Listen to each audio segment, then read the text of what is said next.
Tibet, 1923. The nation has been dominated by Buddhism for nearly 400 years. Its economy is based upon the nomadic herding of sheep, yaks, and goats, and the cultivation of barley and millet. Post offices are little more than ramshackle huts, and mail is delivered by runners who work in relays of 4 miles each. The nation's capital, Lhasa, is a city without electricity or wheeled vehicles. In rural areas, hermits live in caves for years at a time, and nomads prop their rifles up with antelope horns. Monks survive sub-zero temperatures through mental discipline. As Chinese soldiers maneuver through the Tibetan countryside, peasant women throw dust at them, a local custom for expelling devils. In a land dominated by monasteries so large they seem more like medieval cities than religious communities, Tibetans are living in a world with no free press, where illnesses are attributed to evil spirits, and where a feudal theocracy of some 200,000 monks wields power with an iron fist. By the mid-1920s, a telegraph line is linked from India to the Tibetan city of Gyantse, and an English school is built. Most Tibetans have little fondness for foreign visitors. Outside travelers are either reported to local officials as intruders, or in more extreme cases, relieved of their possessions and sent along their way. Western adventurers, determined to visit Tibet by way of the rugged Himalayas, sometimes pose as pilgrims, blackening their faces with walnut juice and iodine to escape detection. Snowstorms, roving bandits, and temperatures as low as 40 below zero claim the lives of many. Most are forced to cut their losses and turn back. By the mid-1940s, the number of Westerners to have reached Lhasa had increased, and the nation saw its first automobiles. Roads were paved, and Western books and magazines appeared. By mid-century, few doubted that Tibet was in need of modernization. Political and social reform were long overdue.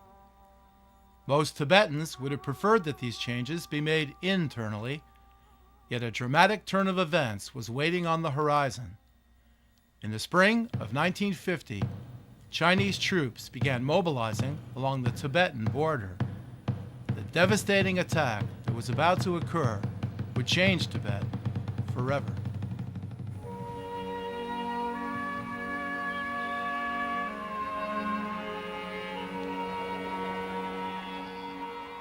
The Sera Monastery, high on a hill overlooking Lhasa. Each afternoon at 3:30, a large group of monks engages in a lively debate. One topic of discussion usually lasts 2 weeks before being replaced by another. Subject matter ranges from philosophy to Buddhism, from medicine to math.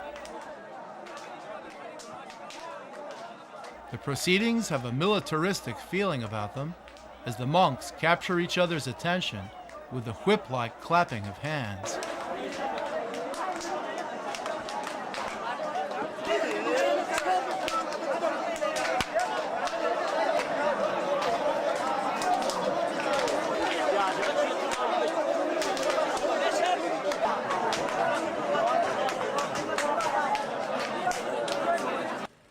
Tibet's monasteries were once the linchpin of an entire society.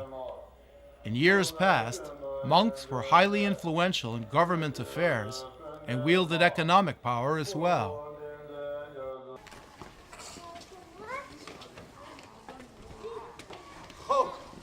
But the earth-shattering events that rocked Tibet in the 1950s and 60s reduced the country's monasteries to rubble.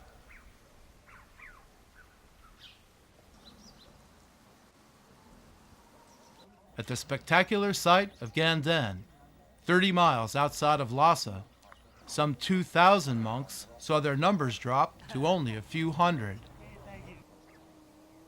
At nearby Drepung, 10,000 were reduced to 600. The lofty Tulung Monastery saw 7,000 monks dwindle to only 45. Nunneries too were attacked. Serra saw its colleges destroyed.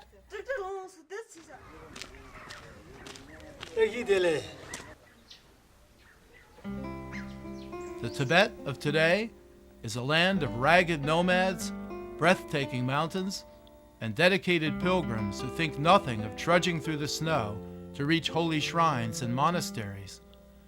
Its cities are undergoing startling change, mostly due to technology and Chinese migration.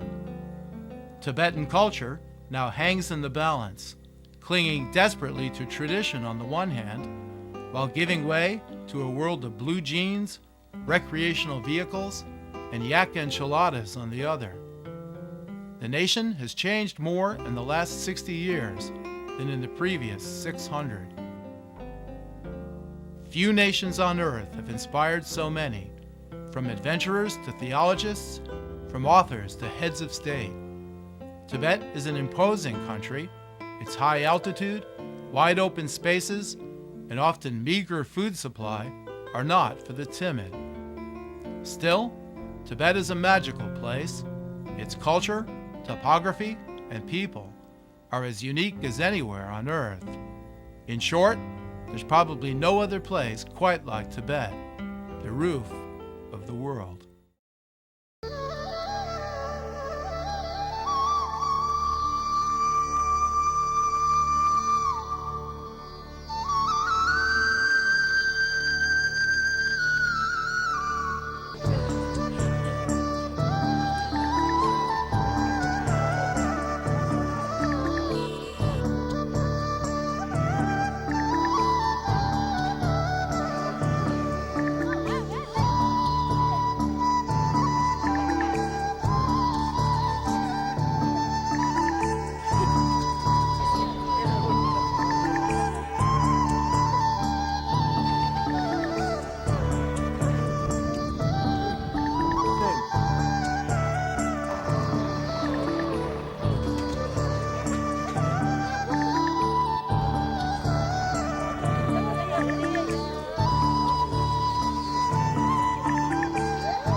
With a southern border straddled by 4 of the world's 5 highest mountains, each over 26,000 feet, Tibet stretches for 2,000 miles along the northern frontier of India.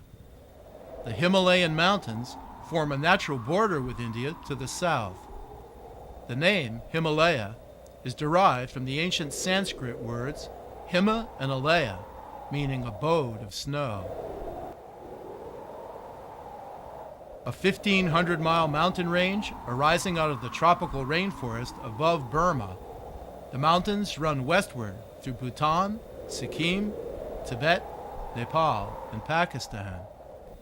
Tibet's high plateau influences global jet streams and the Indian monsoon. The nation's radio reception has been called the greatest on Earth.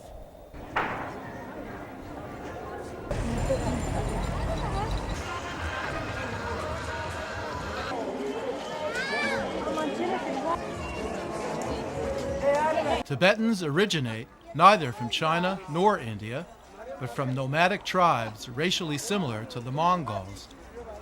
The notion that Tibet has long been a nation of peace is unfounded.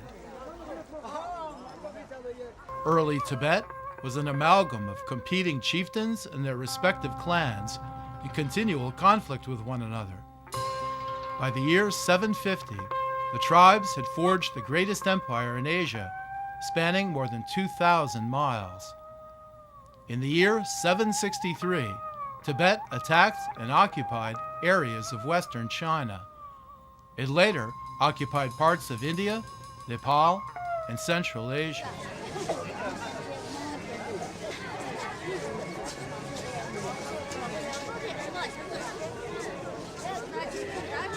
Buddhism entered Tibet by way of India in the 8th century, 1,200 years after the Buddha's birth, and long after it had reached China and other lands of the East. It united a tribal society, gradually replacing, but also fusing with, a primitive form of shamanism called Bong.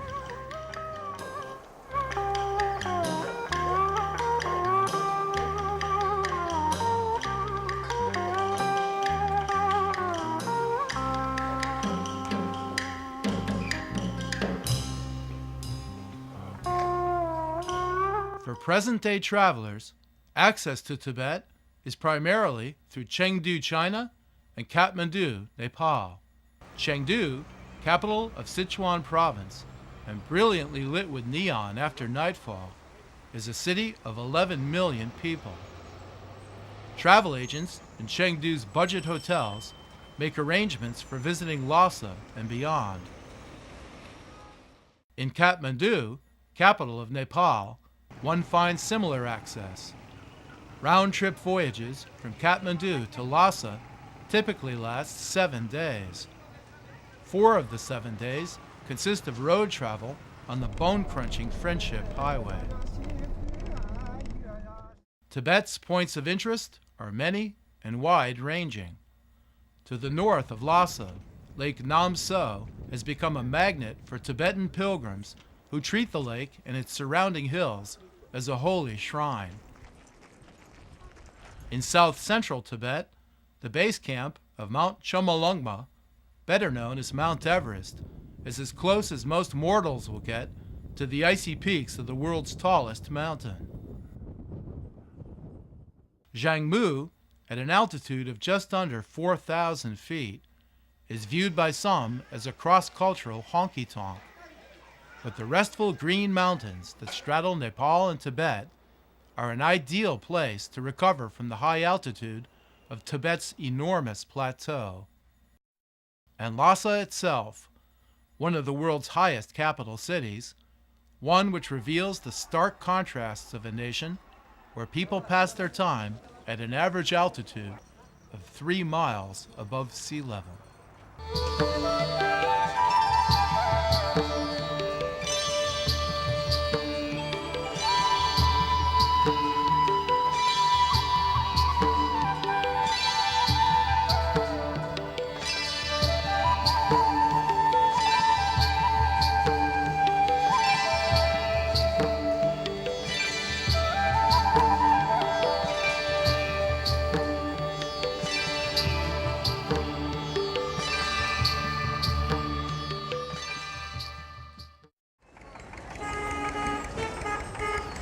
Tibet's second largest city, Shigatse, feels like Butte, Montana, 1928.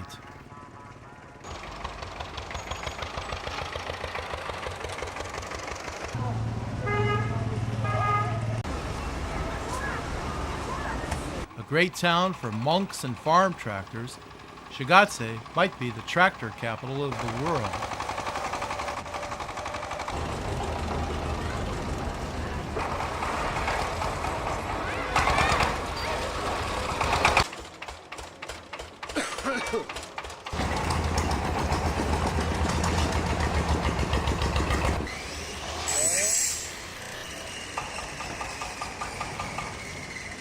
Its wide boulevards, carrying surprisingly little automobile traffic, Shigatse has an exceptional array of goods, services, lively storefronts, and outdoor markets.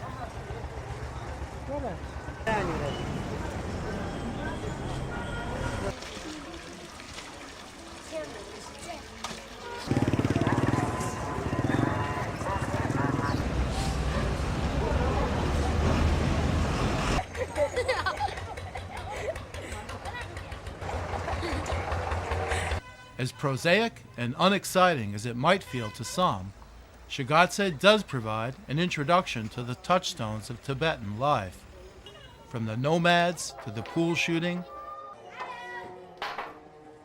from the monasteries hugging the clouds like natural amphitheaters, to the holy pilgrims that flock to these monasteries, circling endlessly in a clockwise direction, storing up merit for the next lifetime and beyond.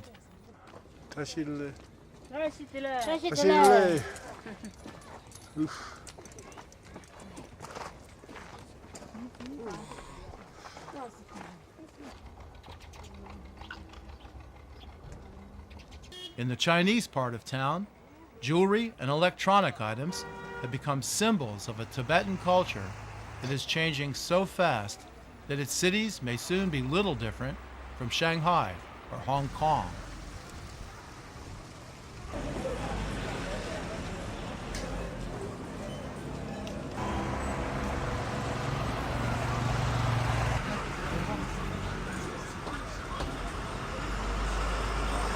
The Tibetan part of Shigatse is more than holding its own. Age-old customs and traditions still hold sway along narrow side streets leading from the fort to the monastery. In such areas, time, at least for the moment, hangs suspended.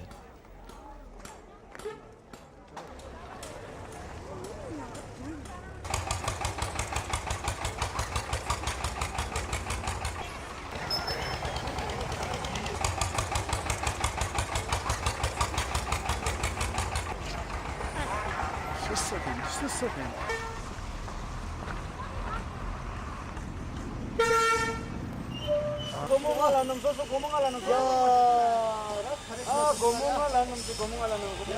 In the streets of Shigatse, as in many parts of Tibet, one is constantly confronted by a phalanx of sidewalk butchers. For a country with such a reverence for animals, the experience is an odd one. What do they do here in Tibet, remarks an Austrian visitor? Go out for a walk with a yak and then push him off a cliff? One Tibetan explanation is that it's actually Islamic butchers that have prepared the meat. The explanation might be a plausible one, but still, one wonders. The proliferation of steakhouses, yak burgers, and momo snacks surely is in need of some explanation. Recently, the lunch special at a Chinese restaurant in Lhasa almost seemed to be taking the phenomenon and rubbing it in. Their featured lunch dish was cold, sliced yak tongue. While Shigatse may be Tibet's second largest city, its underpinnings are clearly rural. Tibet is, after all, still largely an agrarian society, revolving around the cultivation of barley and annual agricultural cycles. The distances from place to place may be enormous, but Tibetans have shown themselves to be masters of adversity. They have tailored their culture to be in perfect harmony with their environment.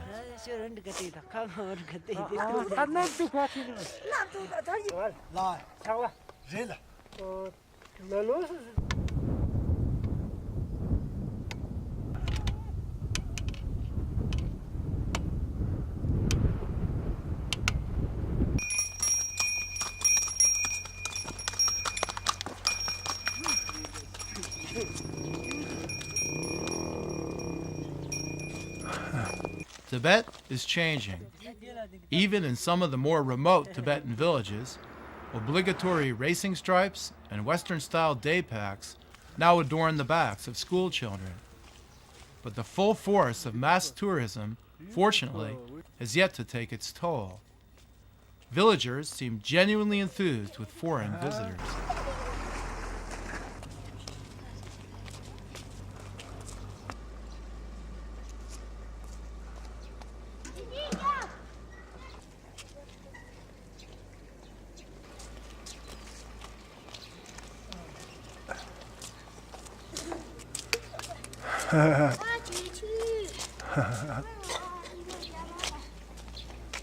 There could be an Einstein living in one of these villages, an Israeli visitor remarks, but we wouldn't know it, would we? He would be spending his whole life looking after sheep.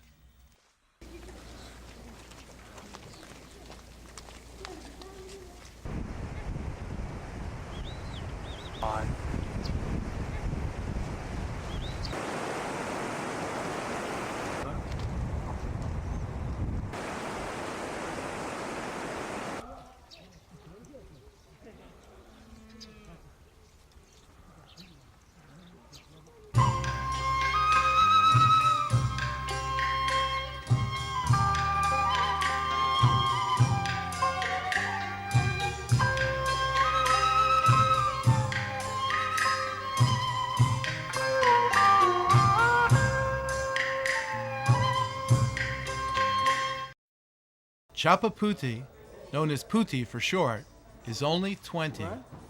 She works seasonally as a waitress at the Yak Hotel in Lhasa, brushing up on her English and serving meals to a flock of international backpackers. And what are you studying? English? Only English. Only English, huh? Do you feel you're getting better? Improving? Yes. Yes. What about other countries? Are there any other countries you'd like to live in? No, I don't try. You'd rather live in Tibet, yes. And how about China and Tibet? You have Chinese people living here and Tibetans. Do they communicate with each other? Or is it difficult? They have two different languages, right? Yes, it's different. Is that difficult? Yes, it's too difficult. Difficult. Do you know Chinese people and you can't talk to them? I can a little. You can talk a little. Yes. You speak a little Chinese. Yes. And do they speak Tibetan? No. No. Huh. Some people because Do Tibetan. Do they speak English? English and Tibetan. You speak English and Tibetan, but do they speak English too or not? Your friends? Yes. They Yes, can sir. speak English. Oh yeah. I think we have very little contact between the Chinese and the Tibetans. It's mainly because of the difference, racially, linguistically, and also culturally. Many of the Chinese are beginning to understand the Tibetan culture. This is mainly because of the interest shown by the people in the West. This restaurant, there are people from many different countries, right, that come here? Yes. Which countries? Holland and Holland, yes, and America. America, And Japanese. Japanese, Uh, many others, right? Yes. Chinese and Chinese and Tibetan. uh-huh. So does that make you learn about other cultures? You learn more about people? You don't know? Because usually when people come in from different cultures, you feel like you learn something, that one group is different from the other, they behave differently, or their customs are different. Yes. At the end of October, the Dutch owners of the restaurant where she works held a Halloween party. Puti waited on tables until 5 in the morning.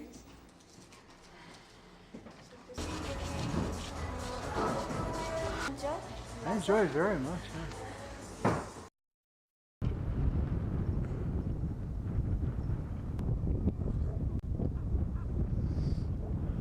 Lake Nam So, 6 hours outside of Lhasa, has become a major attraction for pilgrims from all parts of Tibet.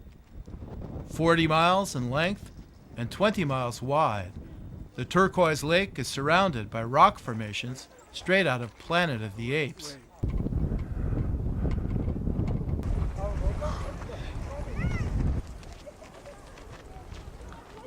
A stream of pilgrims circles the small holy mountain in a clockwise fashion, a walk of about 2 hours.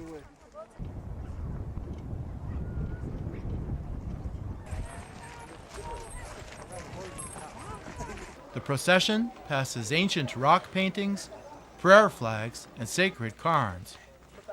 Pilgrims can be seen rubbing holy rocks, swinging prayer wheels, and tossing white ceremonial scarves toward the mountaintop.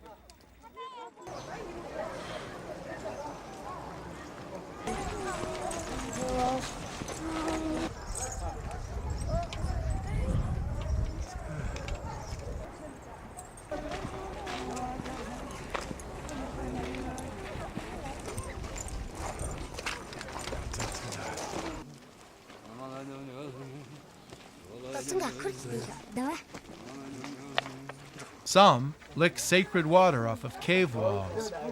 Others eat holy dirt. When the marchers cross a great divide, they toss small bits of paper inscribed with blessings into the air for good luck. The proceedings feel almost biblical.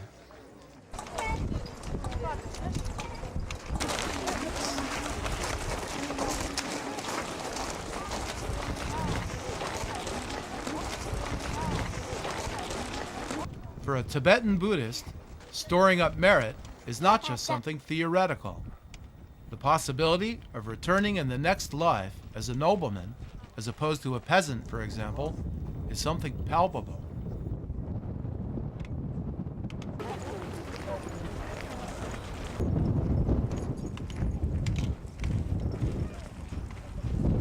On one part of the journey, a crowd gathered round a small opening in the mountain. The crevasse was too small to permit entry by most Westerners. Entering into such a crevasse is believed to be a form of sin detection. Amazingly, 3 Tibetan men in succession crawled out of the mountain. They looked as natural as though they had just been invited to breakfast.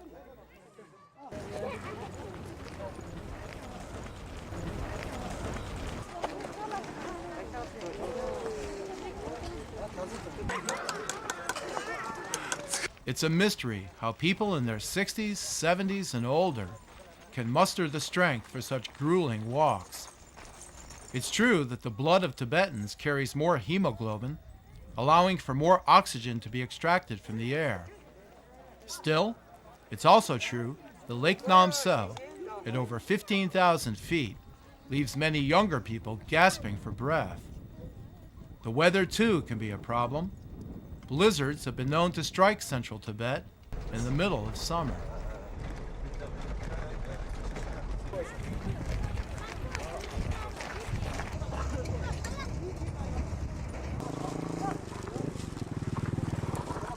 In the lakeside village of Tashi Dor, nomads set up yak-haired tents and burn yak dung fires for warmth and comfort.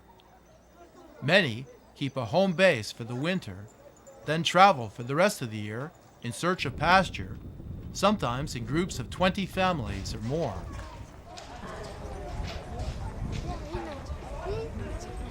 Others pursue the salt trade, swapping bricks of salt for barley grain. Wolves are occasionally spotted in the area, and the dogs belonging to nomads often become quite agitated by the shiny wheels of bicycles.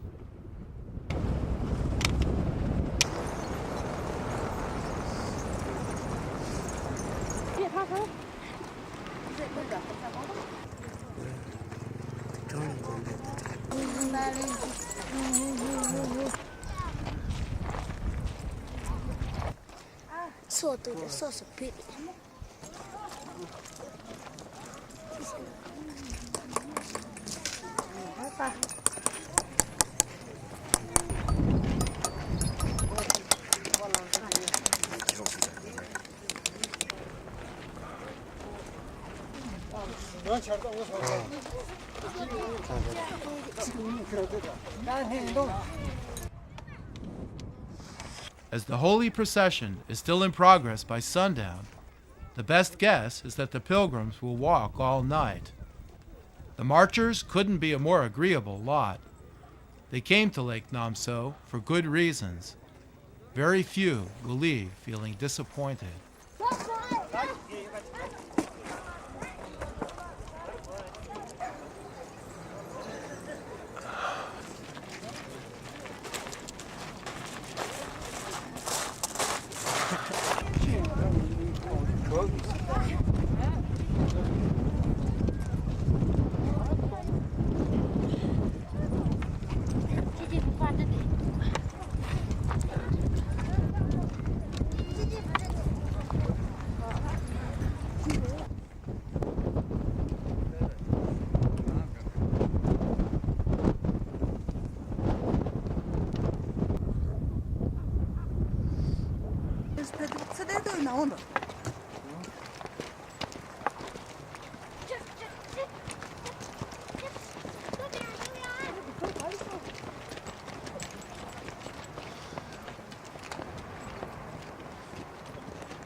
Tibet, with its high altitude, long distances, and sudden snowstorms, with its monks who read with no visible light.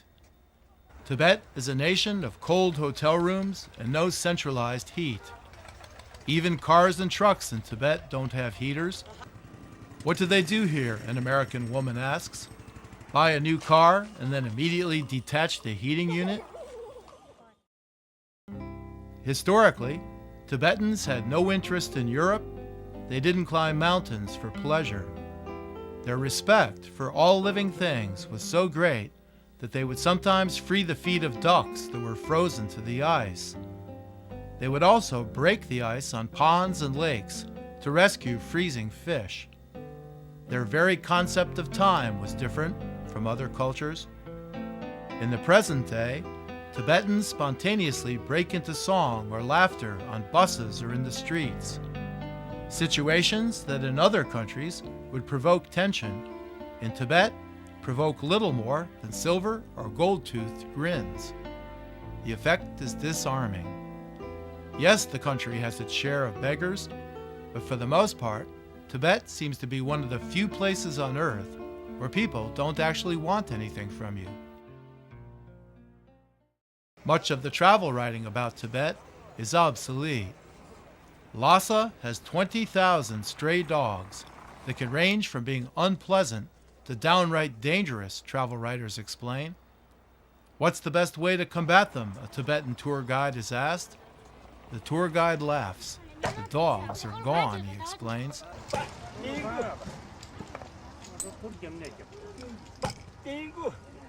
And what about all the small children who are supposed to be clamoring for Dalai Lama pictures? Hardly a single tourist reported having such an experience. Could it be that a younger generation of Tibetans is finding newer symbols to sustain itself?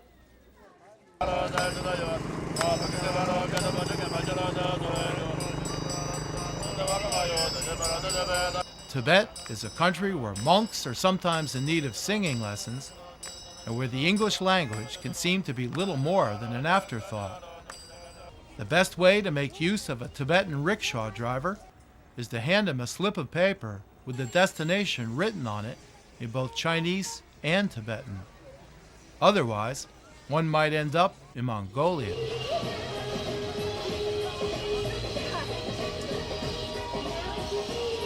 As in many parts of West Africa, Tibetans are fond of physical embraces. The gestures are symbolic, not of romantic attachment, but of friendship and deep personal admiration. They have a heartwarming effect.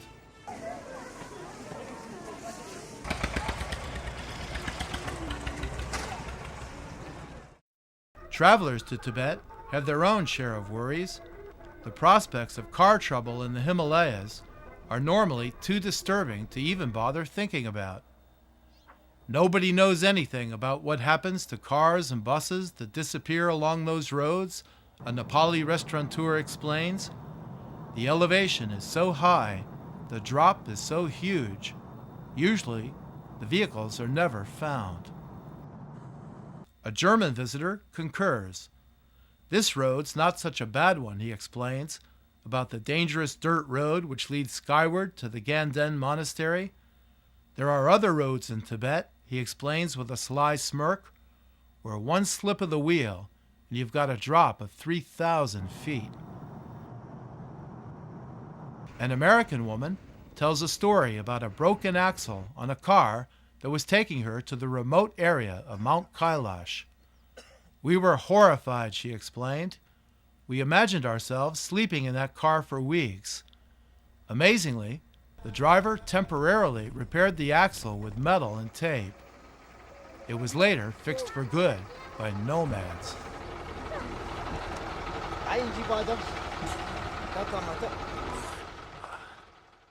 As in most places, it's the day-to-day conduct of ordinary individuals that defines a nation's character.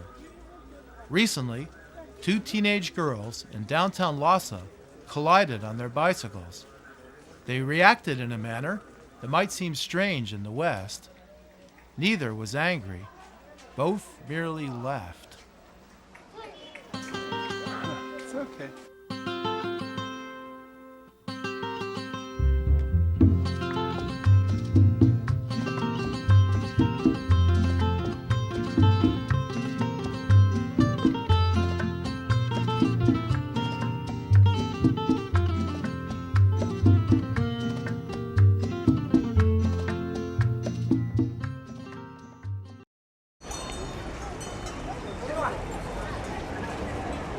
Tibet's rapidly expanding capital, Lhasa, is a microcosm of Tibet's past and a keyhole into its future.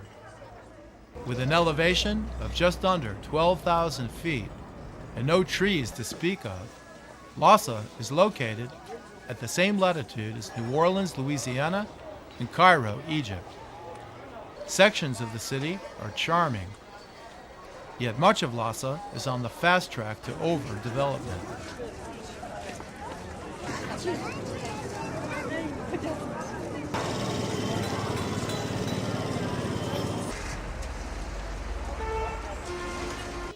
In the late evening, ear-splitting guitar solos rip through the piped-in sound system of the city's mostly vacant downtown mall, just blocks away from the holiest temple in Tibet. International tourists, many of them Chinese, take snapshots of the Potala, a building the Chinese nearly destroyed a generation earlier.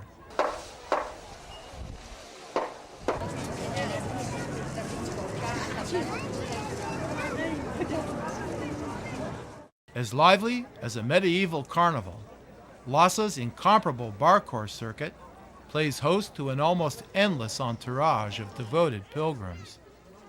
No place in Lhasa can rival the feeling of the 4 streets that surround the Jokhan. The mix of humanity could well fill a Hollywood epic. Hello.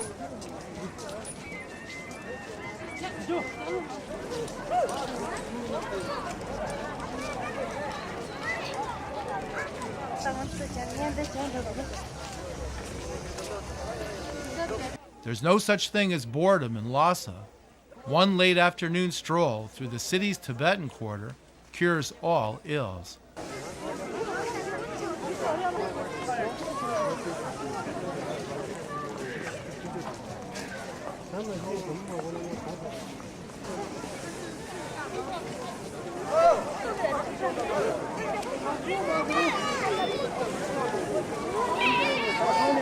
The area is also a shopper's paradise.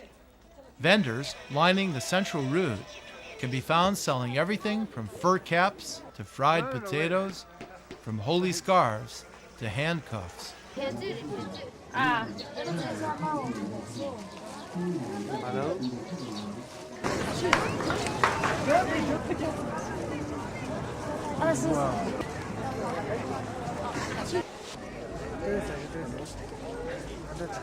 The focal point of the activity is the Jokang itself, a visual tour de force.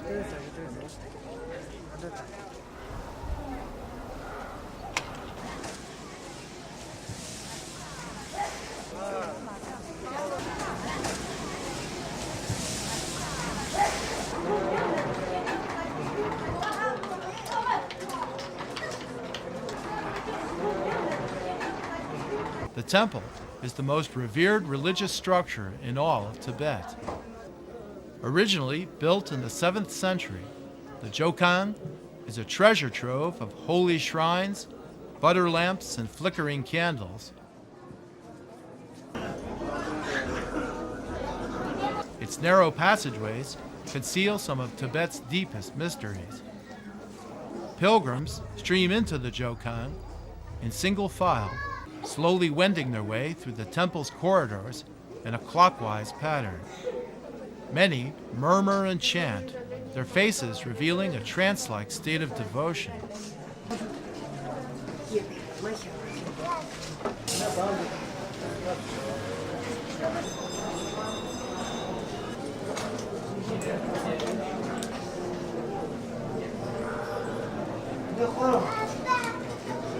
The ever-present aroma of butter tea fills the room. Buddhist monks make the rounds, some immersed in meditation, others checking for photo credentials. Others still act as bouncers, giving a gentle shove or even a push to those who linger too long in the hallways.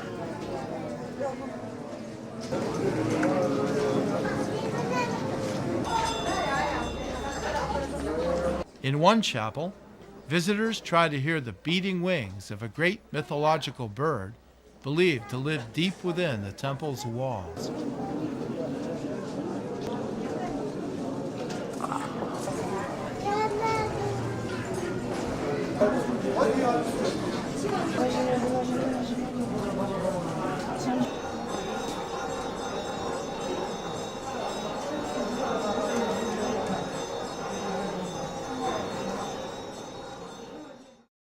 A city with origins in the 7th century, Lhasa's claim as Tibet's capital solidified in the 17th.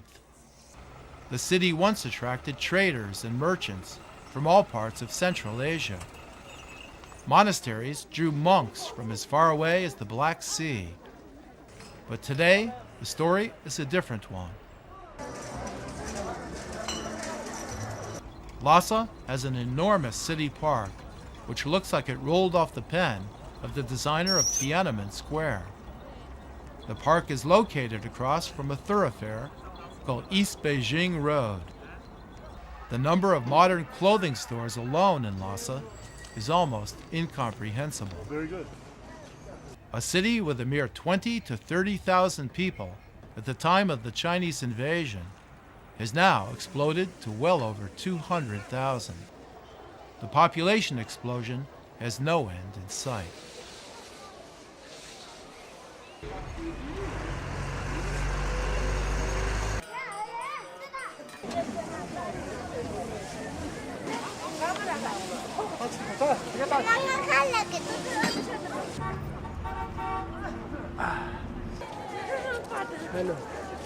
If the Jokang is at the top of each traveler's list, what then to make of the Potala?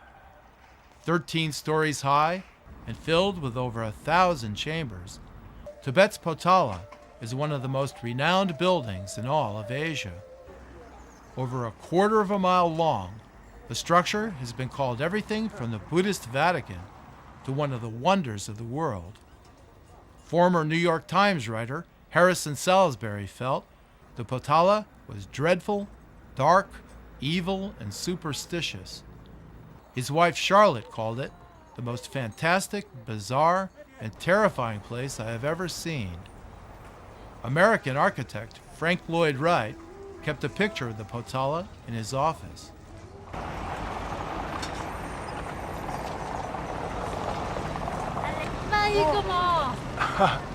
But the Potala area in Lhasa is a delight. Hawkers peddle their wares to strolling pilgrims who compete for space with camera-toting tourists.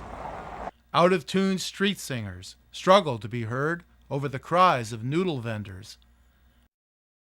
And the lively proceedings are all played out to the backdrop of one of Asia's most spectacular buildings.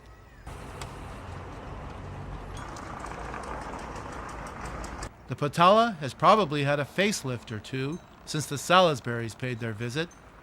Inside, electric lighting has been installed and the murals have been restored. The temple's repainted rooftop is just as beautiful as that of the Jokang.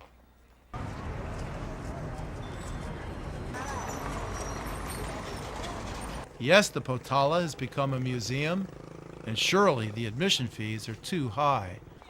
The torture chambers are closed to the public, and interior photography is prohibited. Sadly, Tibetan pilgrims are only allowed to enter the Potala on specific days. But as a building that has survived all earthquakes, the Potala, the historic living quarters of the Dalai Lama, still stands. For Tibetans, the structure is a source of divine power. They may continue visiting this marvelous place for the next 300 years, just as they have visited over the last 300.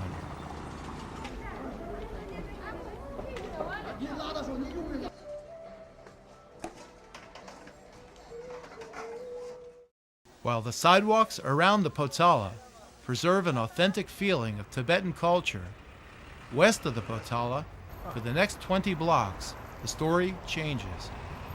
The expanse of Chinese shops and businesses, clothing stores, electronic shops, and restaurants seems almost to be endless.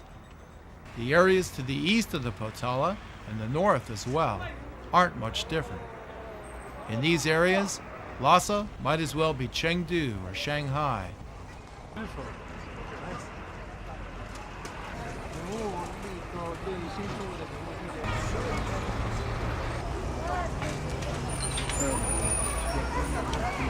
Traditional Tibetan architecture, with its Hansel and Gretel type appeal, all too often finds itself facing the wrecking ball.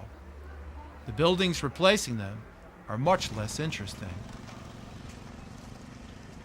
Time, unfortunately, is not on Lhasa's side. If present trends continue, the city may become little more than a huge shopping mall. Its two great tourist attractions, the Jokang and the Potala, serving as a magnet to attract tourists and international investors, but little else.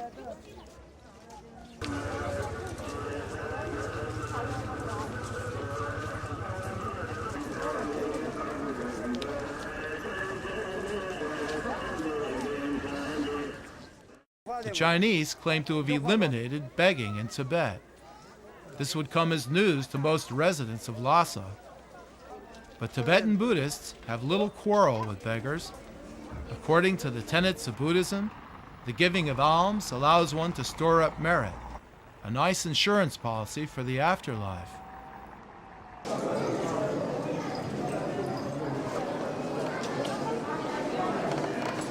One writer was quite taken by the idea. He felt it was the spiritual equivalent of collecting frequent flyer miles.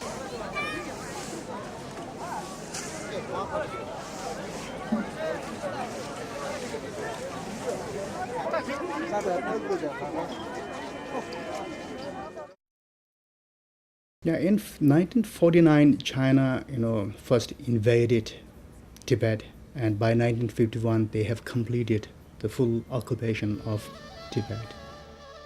In 1949, a comet streaked across Tibetan skies. 1 year later, an earthquake struck. For a Tibetan population paying careful attention to omens, trouble lay ahead. The new Chinese government, under Mao Zedong, believed that Manchuria, Mongolia, Xinjiang, and Tibet were all Chinese provinces. They were determined to prove it. On October 7, 1950, China attacked Tibet from 6 different directions. 40,000 Chinese troops encountered minimal resistance from a surprised Tibetan army. The outcome was decided in only 11 days. China imposed a settlement upon Tibet, and so began a long period of great unease.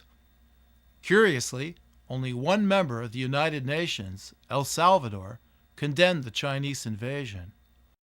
As the years passed, China's desire to grow rice and wheat in Tibet led to disaster.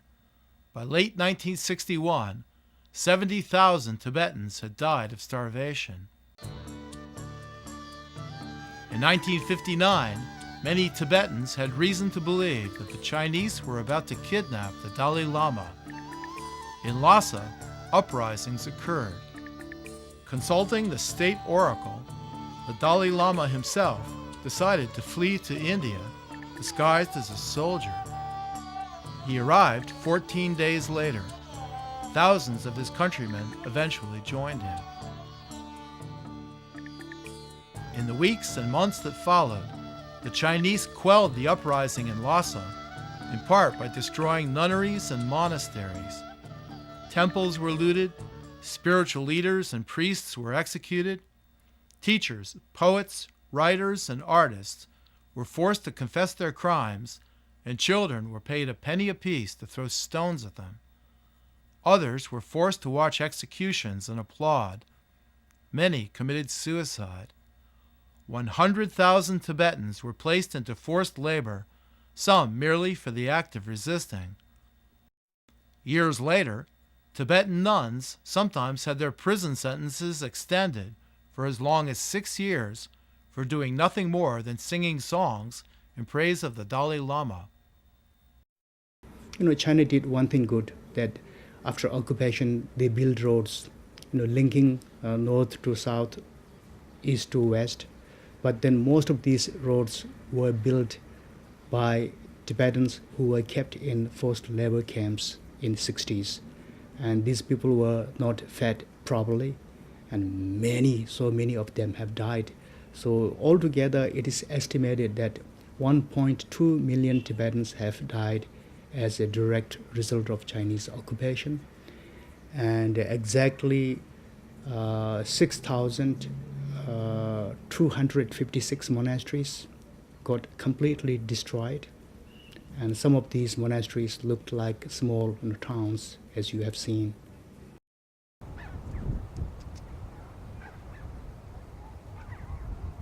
In Tibet today, some 2,000 monasteries have continued the process of rebuilding. Critics charge that Tibet's larger monasteries have become little more than tourist attractions. Many monks are felt to be informants for the Chinese government. But the monastic life lives on. Monasteries continue to offer services to small towns that in many cases were spawned by monasteries in the first place.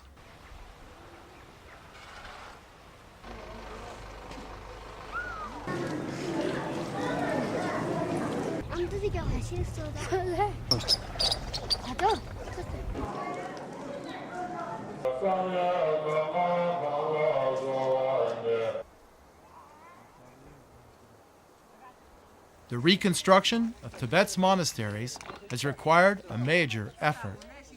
At the Ganden Monastery, one of Tibet's most spectacular, repair work has proceeded for decades. The work continues on a daily basis as the monastery complex has gradually been rebuilt, stone by stone.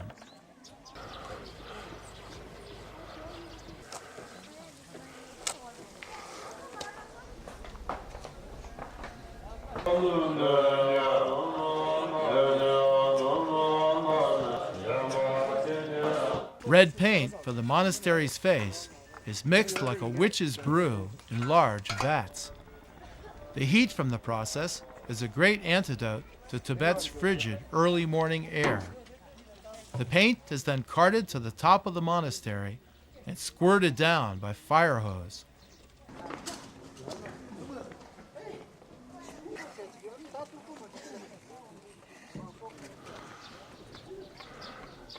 While Tibetan monasteries are sometimes refurbished by real craftsmen, this seems to be the exception more than the rule. The limestone finishes, too, are just poured down from the rooftops in buckets, a tourist explains. The detail work is left to the imagination.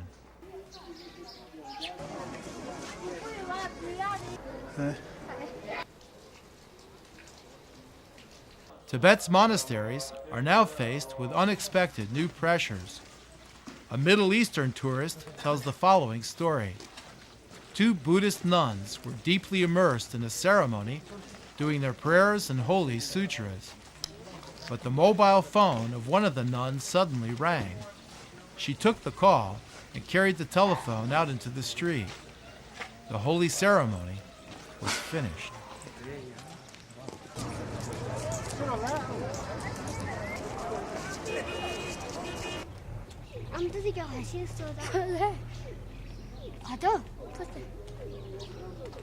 바로 된 일이게.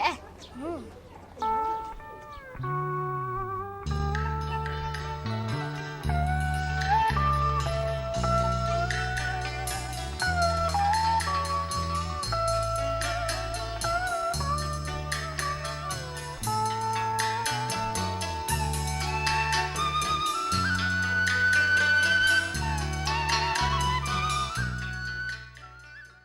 Mount Everest is located partly in Tibet and partly in Nepal. Tibetans call the mountain Mount Chomolungma, the mother goddess of the earth. Over half the world's population lives downstream from Tibet, the source of all of Asia's great rivers.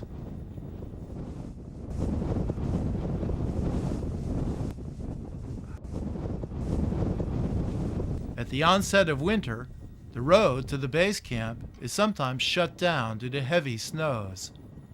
Traveling this route is not without risk, even in good weather. Where's our guide?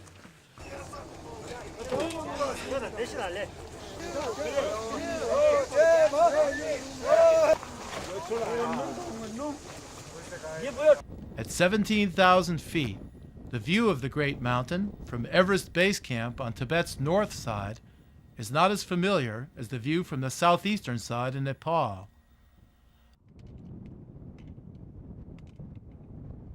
By mid-November, most climbers have packed up and left for the season. The small tea house at the foot of the mountain, home to the world's highest mailbox, is mostly empty.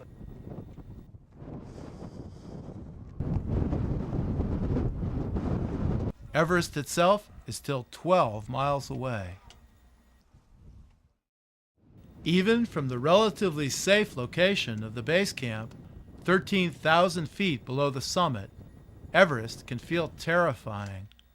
High winds and low temperatures force many visitors back a few miles to the relative warmth and comfort of the Rongbuk Monastery.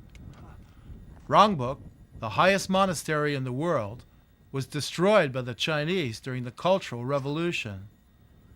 Like many Tibetan monasteries, the facility doubles as a guest house and an occasional party zone for travelers.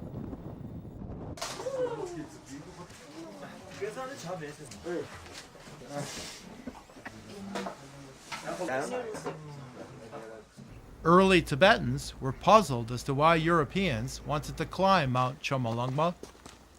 Tibetan lamas felt that climbers were not only treading upon sacred ground, but were also disturbing the local mountain god. Maybe they were right.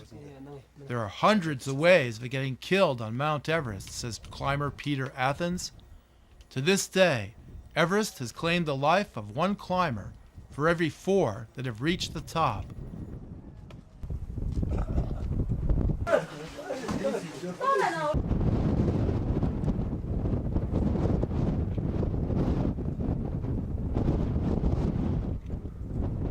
From a Western perspective, if the mountain's most famous presence was Hillary, as in Sir Edmund Hillary, who along with Sherpa Tenzing Norgay were the first to reach the summit, the spirit of the mountain is haunted by Mallory. George Mallory was a popular British schoolteacher who survived World War I and enjoyed climbing in the Alps.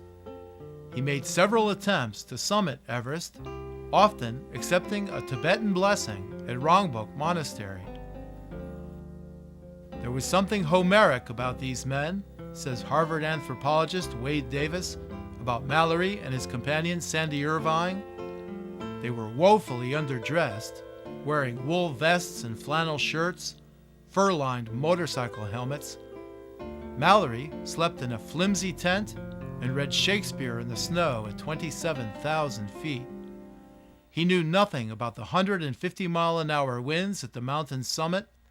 He had never heard of the death zone. Climbing Mount Everest before World War I would have been unimaginable, explains Davis. But after the war, death meant little to these men. It was far more important how they lived. Mallory and companion Sandy Irvine were last seen headed for the mountain summit on June 8, 1924. In 1975, a Chinese mountain climber discovered a body on Mount Everest that he described as old British dead. 24 years later, in May 1999, George Mallory's body was found, along with a few personal items, at 27,000 feet. He had disappeared 75 years earlier. His skin was said to be intact and as white as porcelain.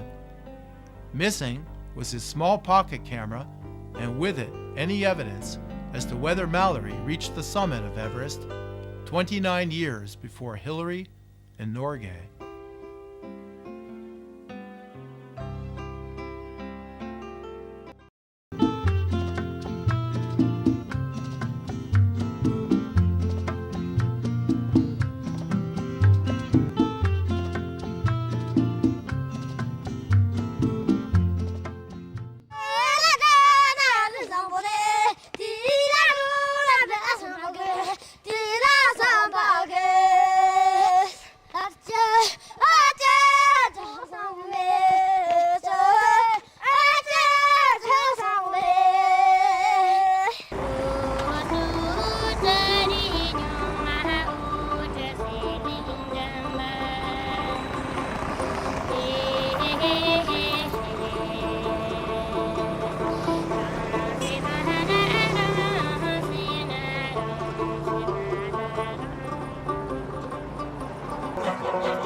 The border town of Jiangmu is considered to be little more than a whistle stop on the way to Nepal by most tourists.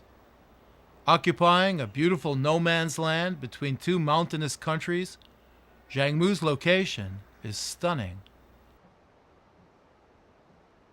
Located 13,000 feet below Everest Base Camp, the city curls up into the Tibetan mountainsides like something out of The Gods Must Be Crazy.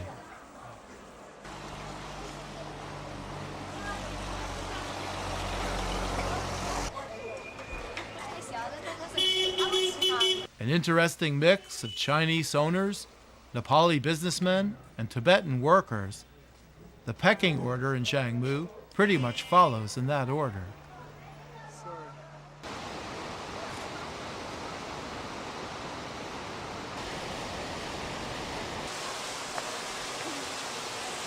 An excellent place for cardiovascular work, Zhangmu's one narrow street is often impassable due to the loading and unloading of parked trucks which carry goods from all parts of China into neighboring Nepal. The trucks provide employment for many of the city's residents. The one thing you can be sure of, one writer explains, is that the women who do this work are usually stronger than the men.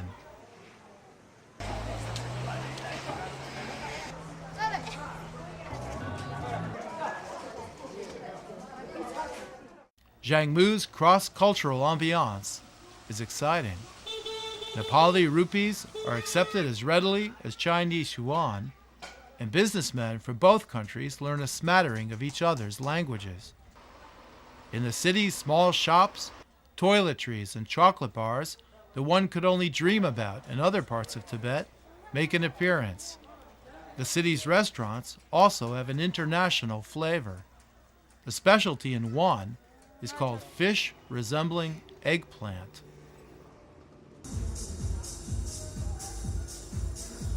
The Nepali cook at the warm and friendly Sherpa Hotel is a good illustration of the Tibetan pay scale. He works from 8 a.m. to 8 p.m. daily. Unhappily, he is paid only $7 a week by the restaurant's Chinese owner. If he were a Tibetan, he would be paid less. Curiously, meals at the Sherpa Hotel are served on an honor basis. Neither the waiters nor the cook can read the English menu. It's therefore up to the restaurant's patrons to explain to the staff how much the meal actually costs.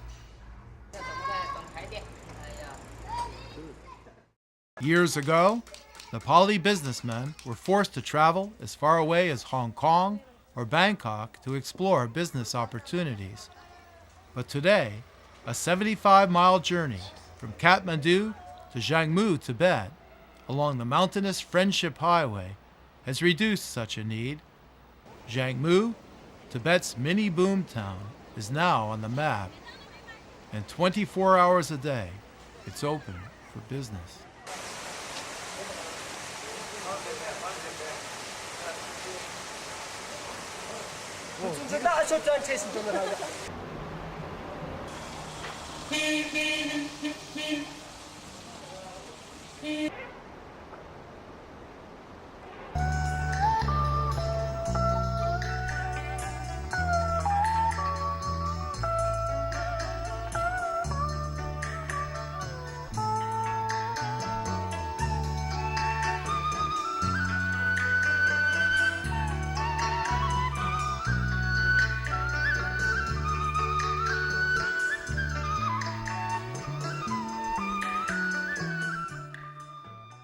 Only 1/12 the size of Tibet, Nepal, Tibet's neighbor to the south, is a much more westernized and commercially developed nation.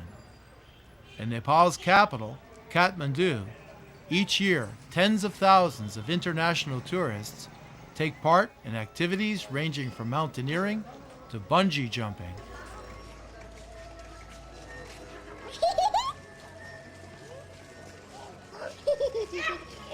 Some take one-week excursions into Tibet, arranged by local travel agents.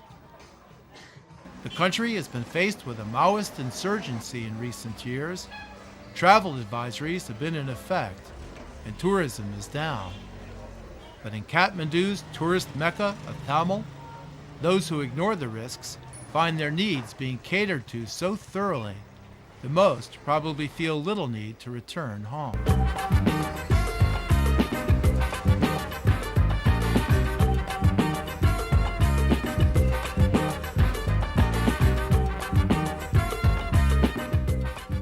4 miles outside of Tamil, in a noisy and congested part of town, lies Badnath, the home turf for a Tibetan community numbering in the thousands. Between 40 and 50 Tibetan monasteries can be found in Badnath in a relatively small area. Local community groups have built a support network for Tibetans in exile, which includes medical facilities and even Montessori schools. Exiled Tibetans are hardly unique to Nepal. Similar communities can be found in western China, Burma, eastern India, Switzerland, and even New York.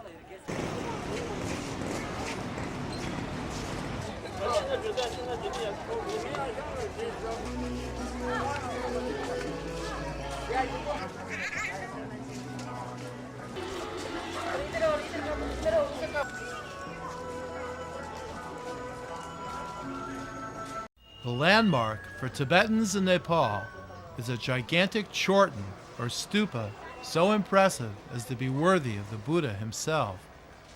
The sidewalks that surround the structure are a procession of Tibetans, Nepalis, and foreign tourists alike.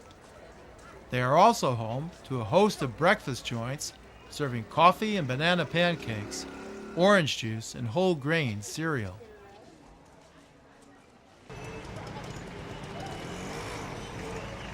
While the village storefronts look like a holdover from King Arthur's court, Badnath, in many ways, can be thought of as a mini Lhasa.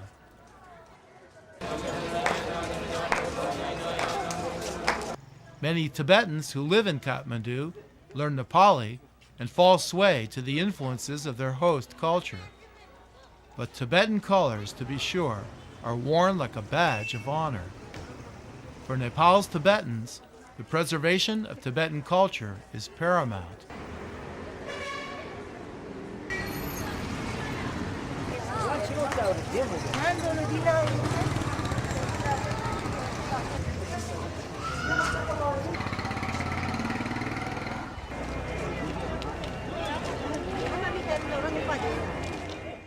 On a normal weekday, a visit to the upper levels of the Chorten has a devotional function as well as a social one. Young people make contributions to the monks at the temple's gate, then climb upward to the top of the temple, their late afternoon conversations bathed in a warm sunlight.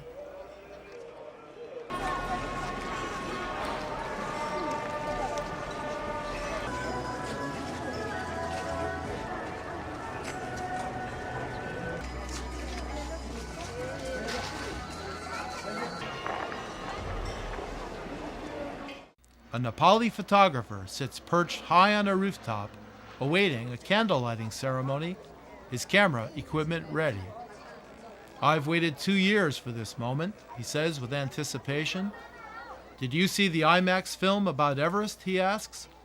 The early part of that film deals with this same ceremony. The proceedings are impressive, symbolizing as they do the Buddha's return to earth. More than 50,000 candles are lit by hand in less than 1 hour.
I believe that the Tibetan culture will survive mainly because there is strong sense of commitment within the Tibetans in exile, especially the younger generation. For generations, Tibet was seen as a land of magic and mystery, a symbol of the unattainable, the mystical, a world apart. Surely the country has its contrasts.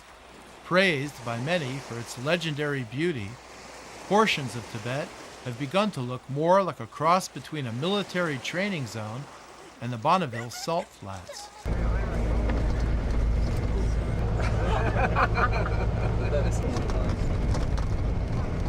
An elderly Tibetan man living in Nepal states, "The one thing the Chinese will never touch in my homeland is the mountains. Those mountains are sacred." It would be better that he not return home before he dies, a German woman explains. It would break his heart to see how much mining the Chinese are actually doing in those mountains.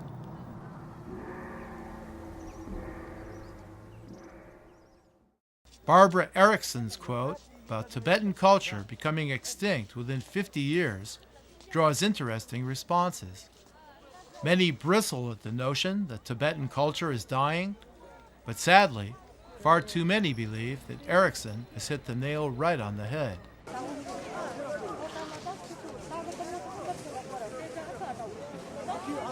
The culture has no hope of surviving, a longtime visitor states.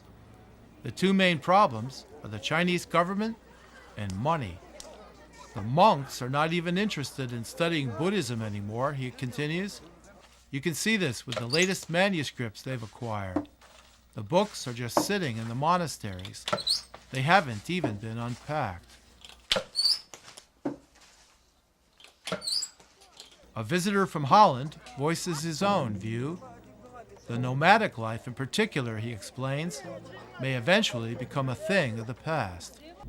Worldwide, nomads have been moving closer and closer to cities, often becoming beggars on the outskirts of town. That may happen here, too.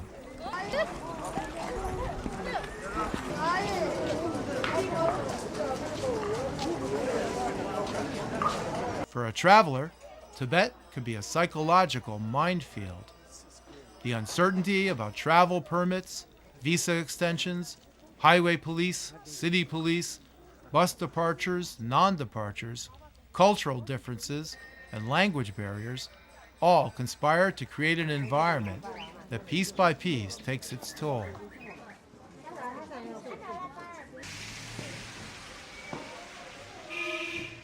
Tibet probably never was the earthly paradise people believed it to be. How could any country live up to being the Shangri-La of so many conflicting dreams? Curiously, the country's history of violence has managed to remain a fairly well-kept secret. Tibet was once known as the El Dorado of robbers, and for well over a century, Khampa bandits dominated its mounted passes. In Tibet, the China question will surely occupy center stage for years to come. China has some 100 million migrant workers who travel from province to province seeking employment, explains writer Peter Hessler in his powerful essay, Tibet Through Chinese Eyes. It's a misconception that these people are being sent into Tibet by the Chinese government, says Hessler. The truth is that the government has little control over the situation. Possibly as many as 80% of the Han Chinese in Tibet are from Sichuan province, where the economic situation is grim. In Sichuan, 120 million people live in an area the size of France. Yeah. Hessler's profile of a typical Chinese worker in Tibet is that of a person with a sense of adventure and commitment to service. Most tend to be apolitical, send large portions of their salaries back home, and have no intention of staying in Tibet permanently. The majority of Chinese settlers in Tibet, according to Hessler, have failed in business elsewhere and have a single-minded desire to succeed. Curiously, many Han Chinese in Tibet themselves are troubled by the pattern of Chinese migration. The situation is anything but simple.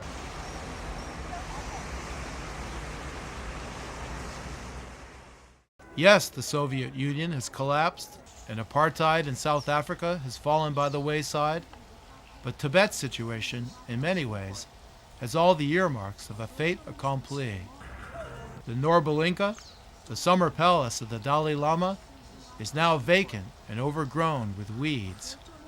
It's now the domain only of the occasional visitor or two paying inflated admission fees.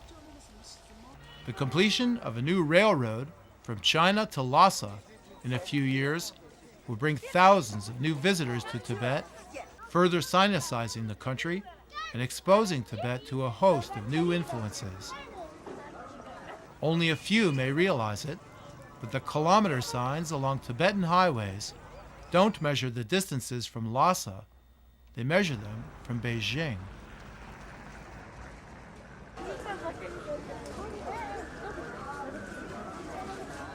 For young Tibetans like Pudi, it will continue to be their fate to live in a country divided. Remarkably, the city she lives in, Lhasa, as late as 1979, had been visited by no more than 1,250 Westerners. It's a safe bet that those numbers will be increasing.